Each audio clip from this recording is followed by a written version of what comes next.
Welcome to Redefining Medicine, an intimate and personalized program that illustrates a different side of the practice of medicine. Our in-depth conversations will focus on mentors and motivators who are consistently reshaping, redefining, and rediscovering the field of medical healthcare. I am thrilled to welcome Dr. Kathleen O'Neil Smith, who has served on the faculty of both Tufts University Medical School and Boston University School of Medicine. Dr. O'Neil Smith is continuously dedicated to providing customized care to her patients, coupled with the most cutting-edge therapies in integrative health.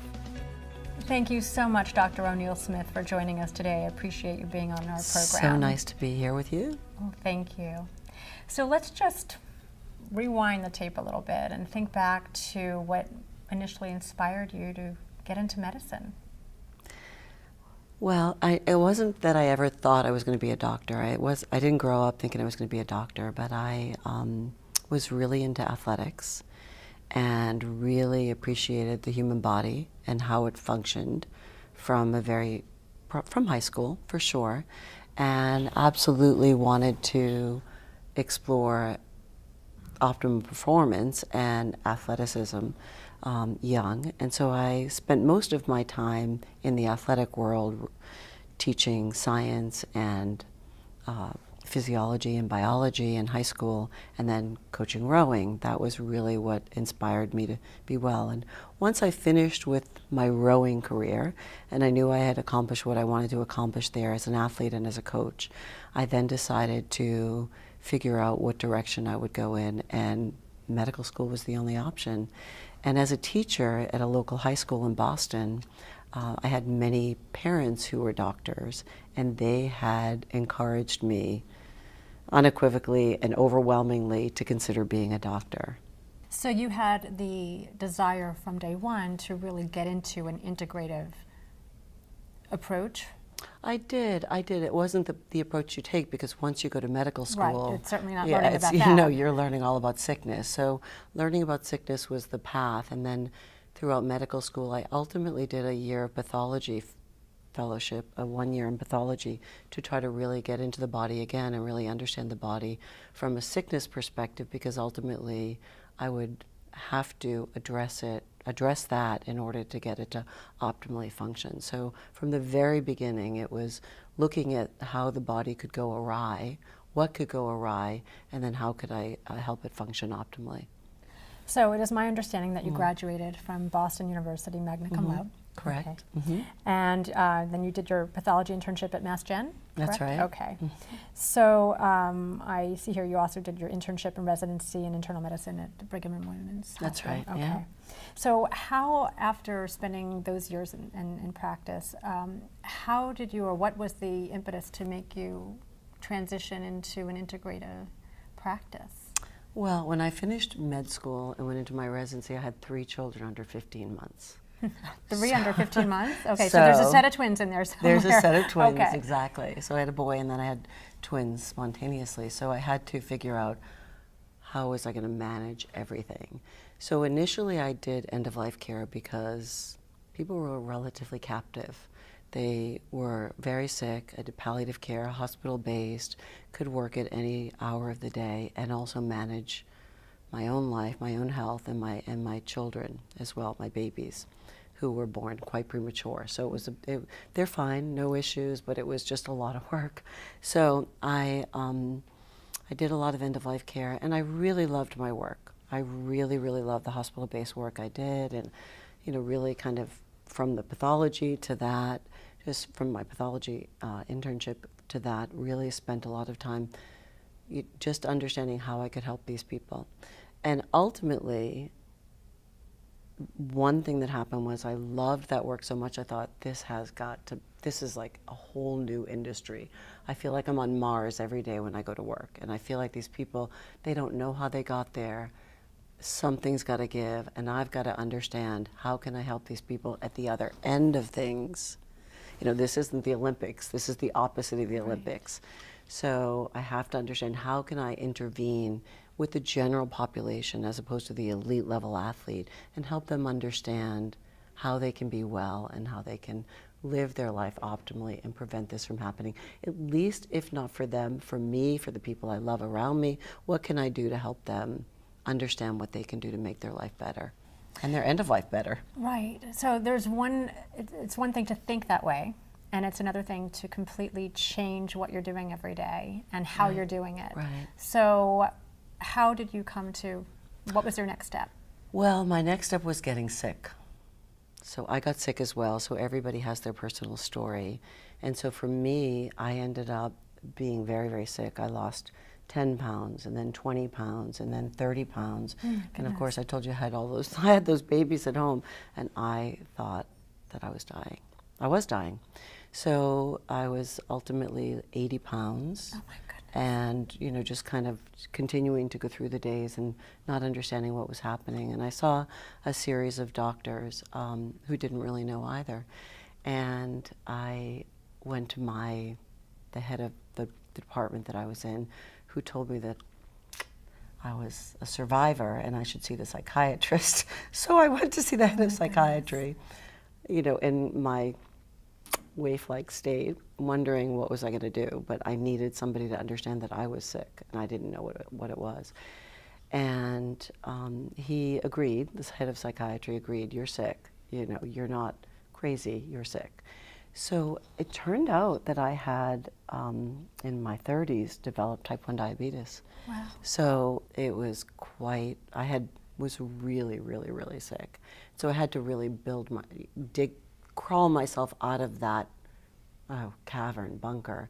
And what really helped me crawling out of that bunker, well, the mantra I had at that time was, how low can you go? And I went from a mantra of thinking I would never die to a mantra of how low can you go? And so crawling out of that bunker was interesting, but it was mostly using functional medicine, integrative medicine, a nutritional, physiological model that helped me to really crawl out of that. And within no time, I began to rebuild and restore and feel stronger. And I was really amazed at how quickly taking that functional approach with nutrients, with, just everyday things would help me feel stronger and stronger to the point where I thought, oh, I'm back. I'm as good as I had been when I was training with the U.S. rowing team. So, and as strong as I could be. So that kind of shifted my whole focus. I found FAARM then, and that was around 2006.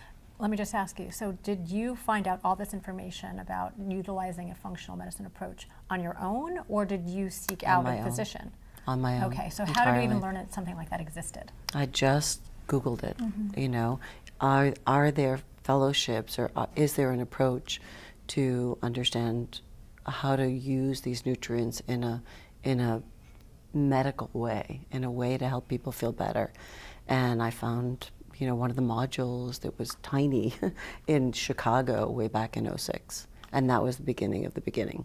And how long did it take you to get better once you started implementing everything that you were? It really took 5 years. Wow. I mean, I was better and better and better, but it's a process, and it helped me to appreciate how long it really does take, and what a commitment you do have to make in order to be well. And I felt better along the way, obviously, at each step. Every 3 months. I was still working, yeah. I took very brief windows of time off and reduced my schedule a little bit, but it took, I could work, yeah. So what was the feeling like of the frustration that you must have had with all the doctors that you had seen to try to get your own diagnosis? Here you are, an accomplished physician, and seeking out the best of care. You're in a city which has the best of the best. What kind of frustration did you have? Realizing that you should have. Type 1 diabetes is not a difficult diagnosis to make. how come it was so hard? Oh my gosh, I know. I still wonder. I really still wonder, because I was in endocrinology at the Brigham as a patient, and it was very difficult for them to understand that this could be real.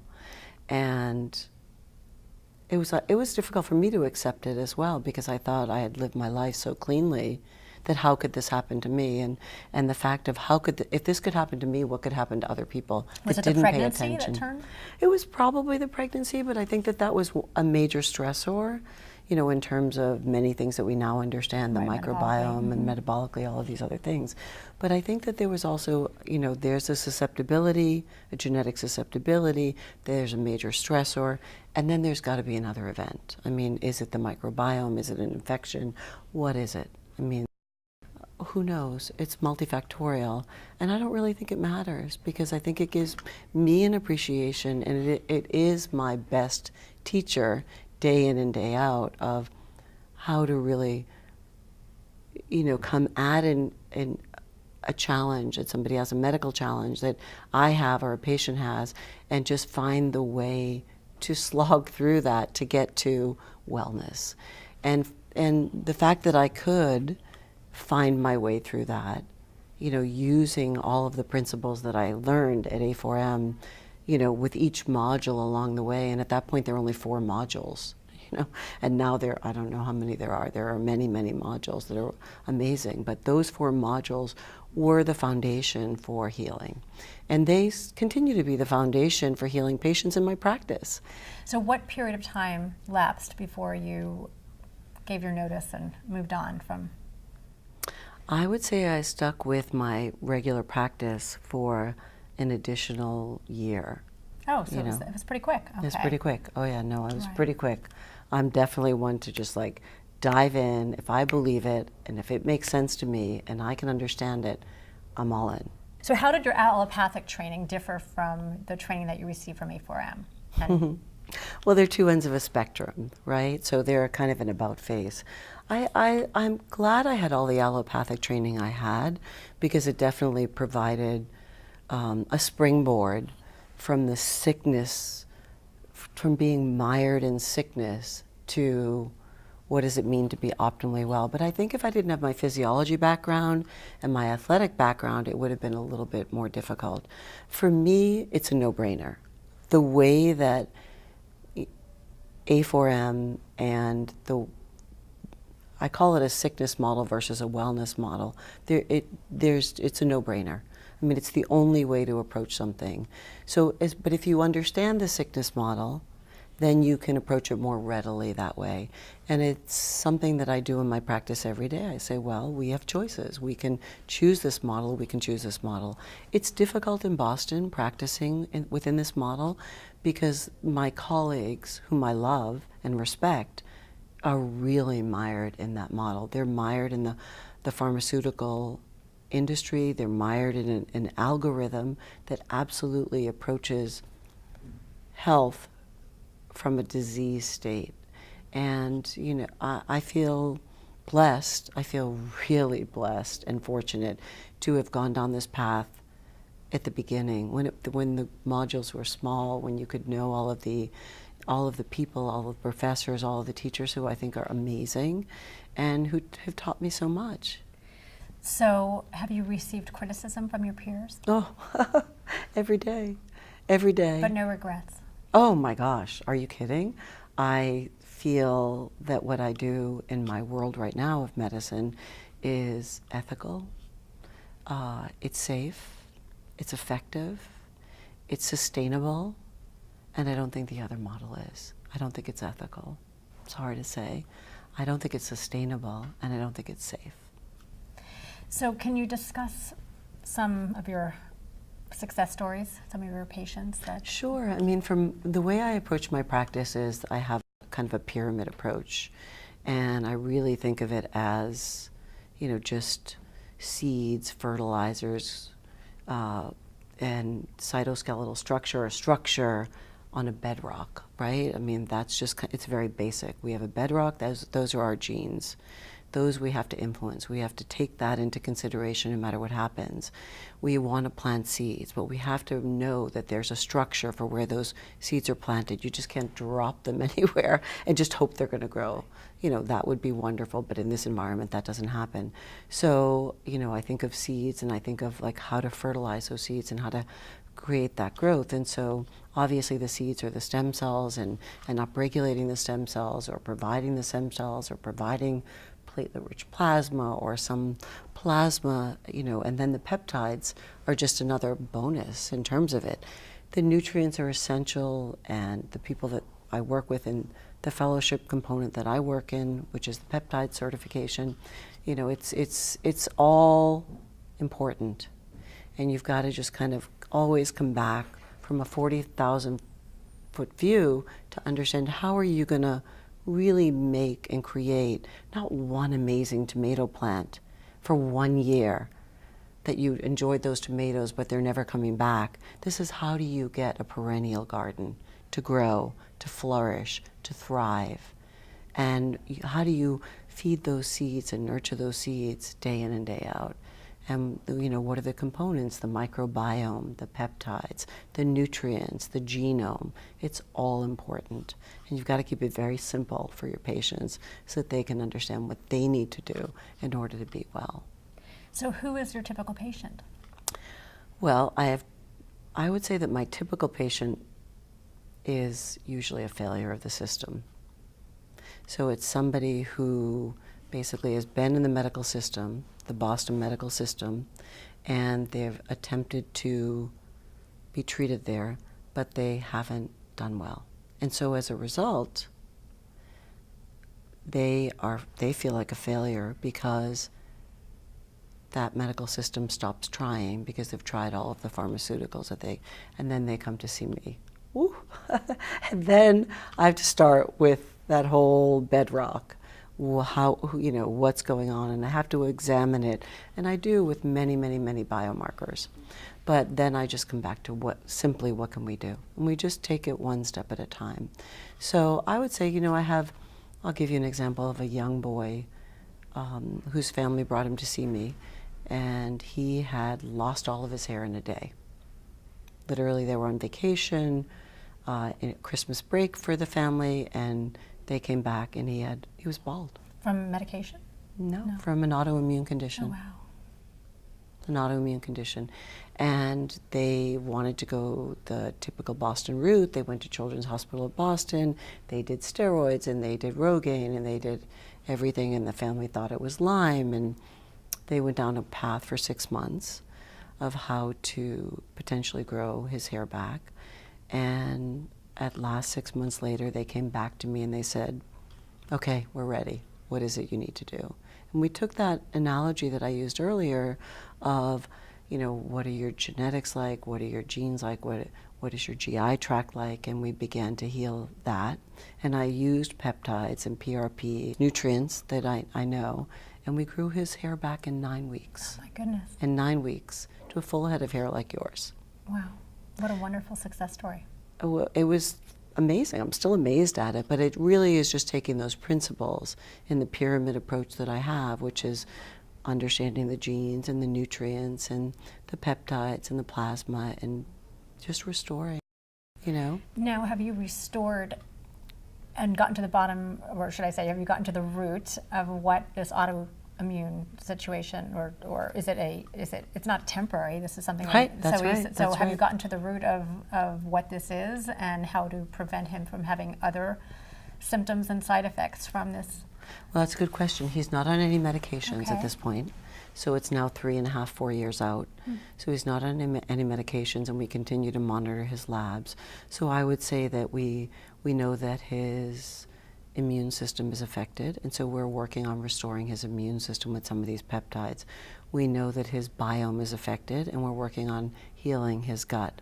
We do know that his thyroid is impacted, and we're working on mitigating thyroid disease. Are we going to be able to prevent these things? I don't know. But we're certainly 4 years ahead of it, and we're 4 years into it and continuing to restore, his function. He's now 16 years old. I talked to the family this week. Young. So he was 11, 12 when we began this process. And he's going to go through a lot of changes, and we're going to have to navigate, because this is a dynamic, as you noted, situation. But he's a wonderful story of, just kind of like being with the patient and, working towards, you don't make the Olympic team in a day.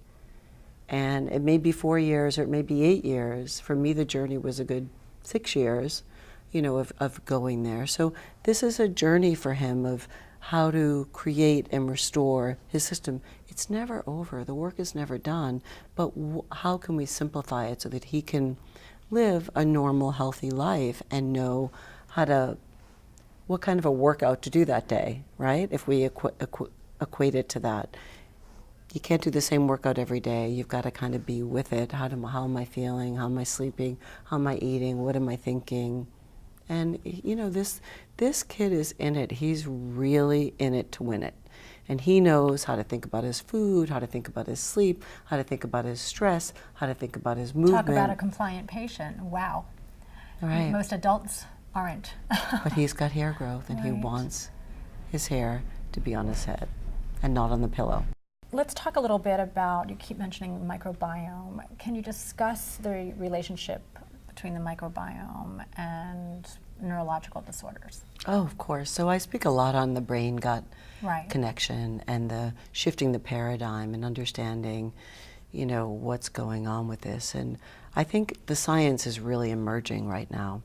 And I don't know that we know a lot. We do know that obesity is, I'm using these terms loosely, an infectious disease.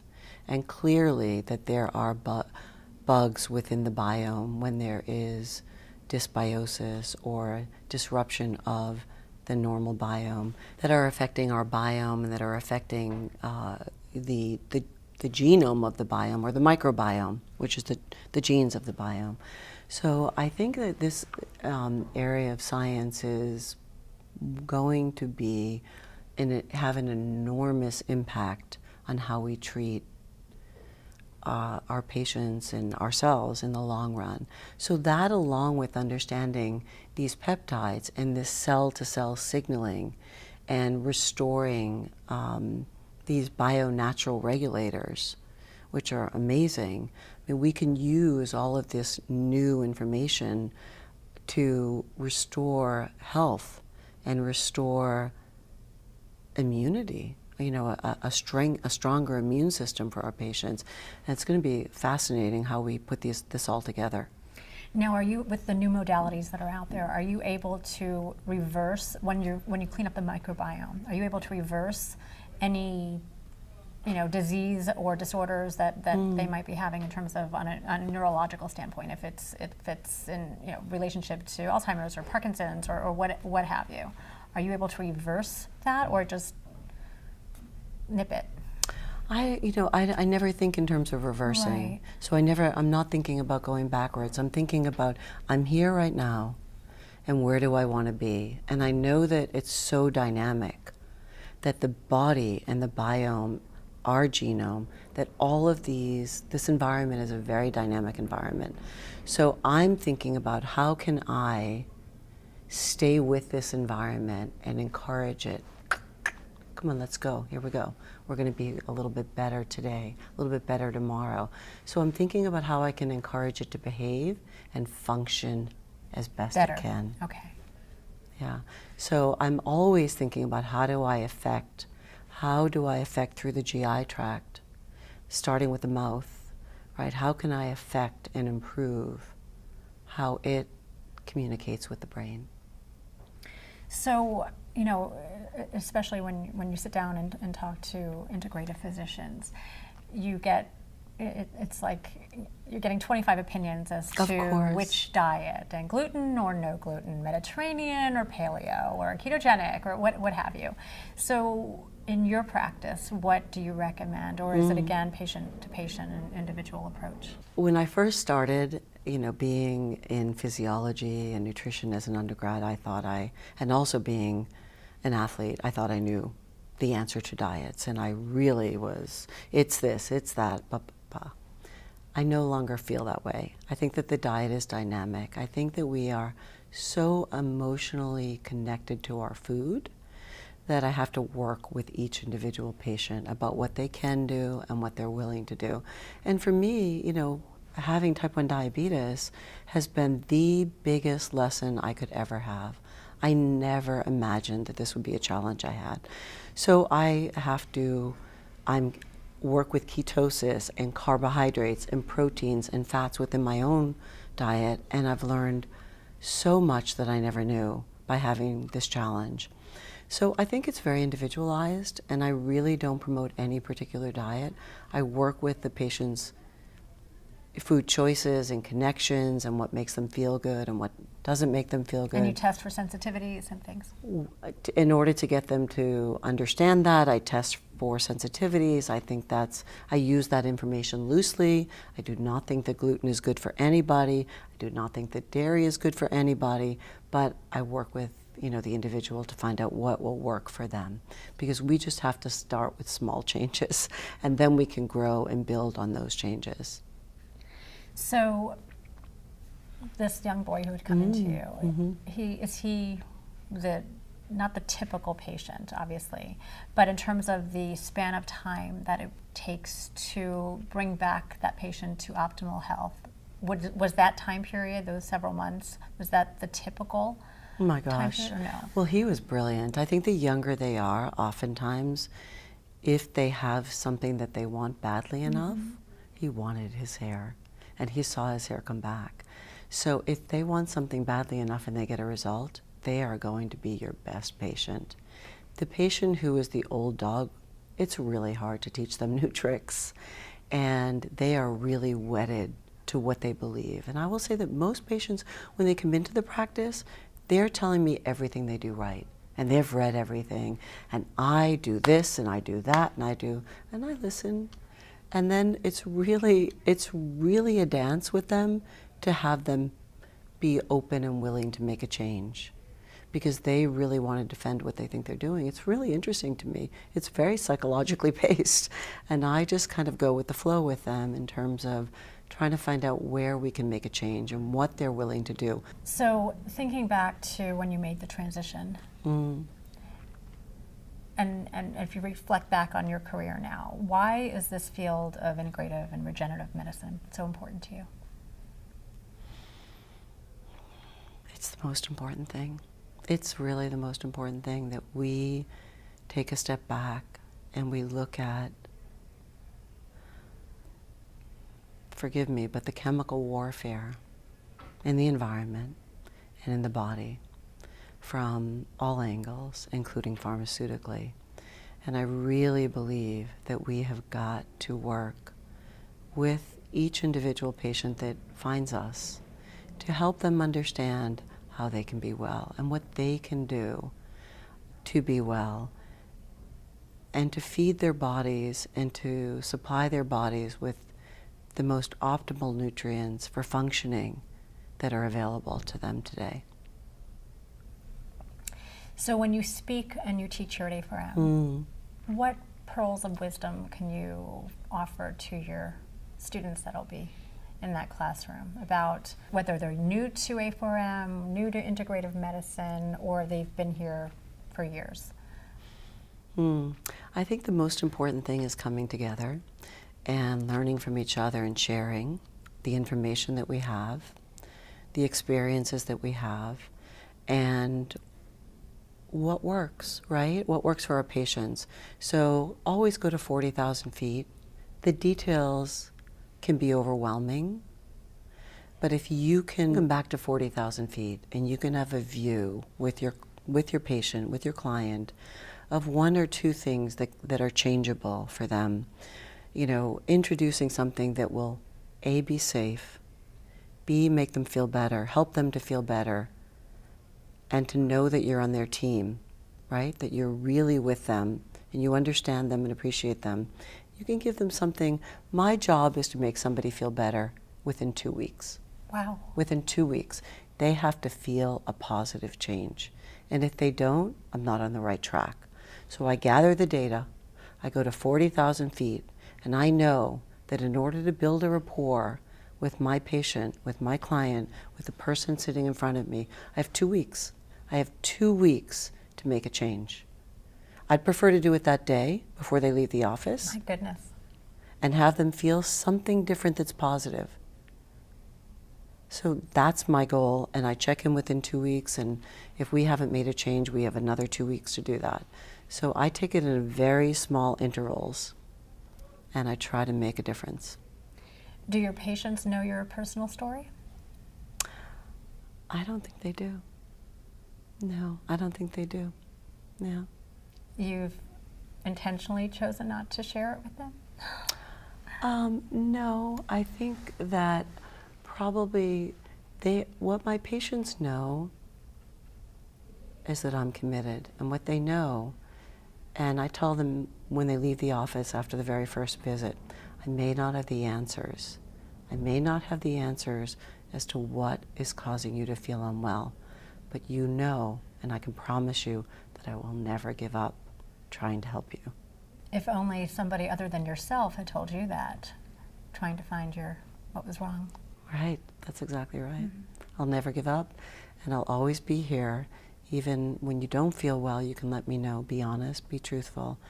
I want to hear it, and I want to be able to help you find what will work for you. All right, so let's get back to a totally other topic, is your rowing and how that began. So you were rowing in high school? Is that where that started, or? No, I never rowed in high school. Wow. I showed up on campus in college and was recruited for the team. And you showed up in college and was recruited for the team. Well, you know, they have all those tables out there on the, you know, with was it a club, or this was no, it was actual? Okay. Oh, Division One rowing. I was Do you know very how many kids fortunate. are trying to get recruited today? I know. Okay. Well, these were the old days. I mean, it was one of those sports. It was during Title IX, before the women's sports were big. We had to raise all the money for our team to compete, to travel. We were selling, I don't know, cookies and cakes and whatever else we were selling to try to make the money to compete.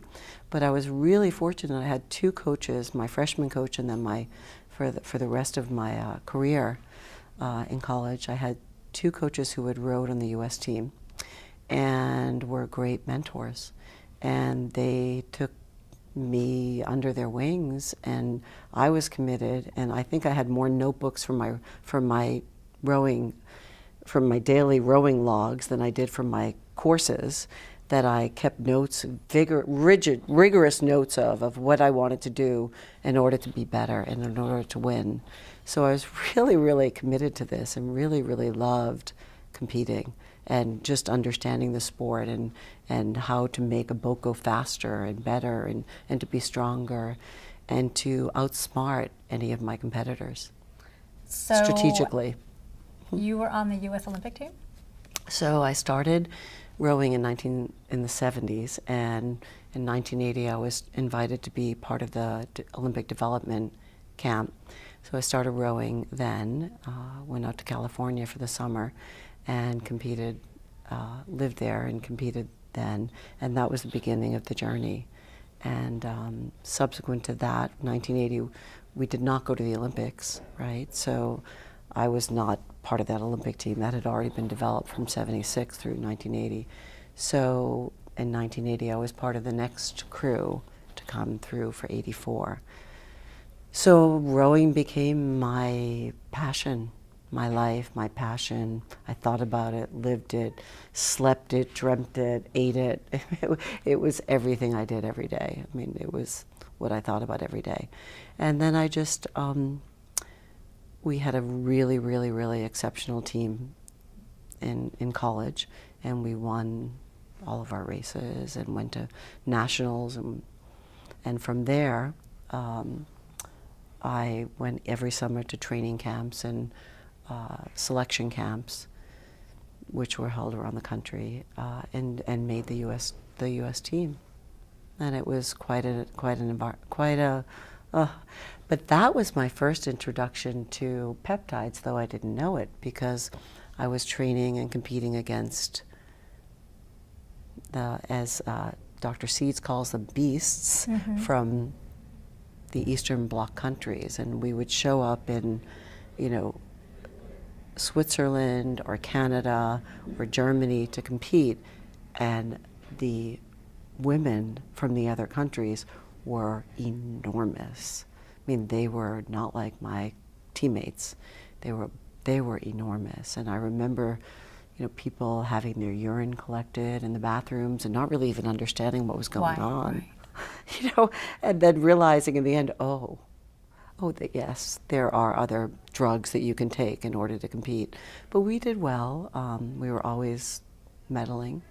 in our competitions. And in '84, the Eastern Bloc countries didn't come as well. So it was another disappointment in California when they didn't show up as well to compete. But nonetheless, we competed with them in the World Championships and did quite well always. So we held our own. But that was the beginning to understanding about how peptides are used internationally. Performance enhancement. Exactly. So then you went on to coach.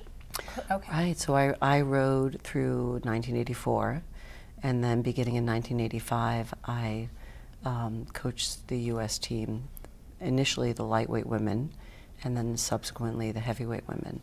So I really wanted to coach the heavyweight men, but never got to that point because I ultimately decided to go to medical school and to just let it go. So since you entered the integrative regenerative medicine space, has there been any time that you've regretted the decision, or that it's been frustrating because of whatever? Never.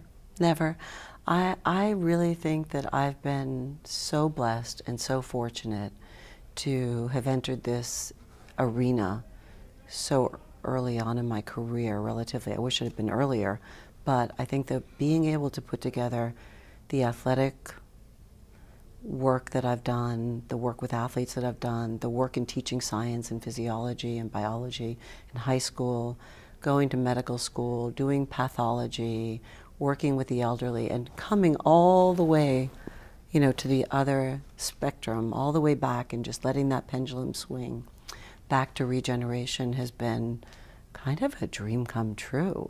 I mean, it's like miracle on ice for me.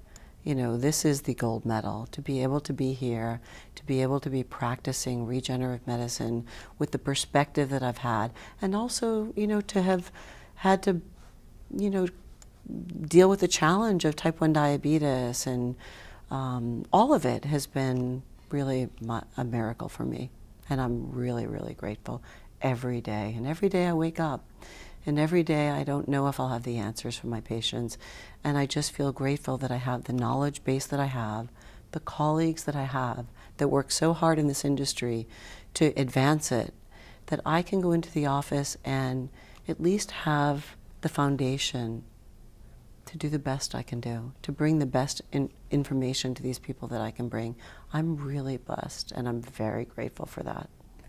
So other than peptides, which you're obviously so excited and passionate about, what other technologies or modalities are you looking forward to utilizing, or have you already started to utilize in your practice?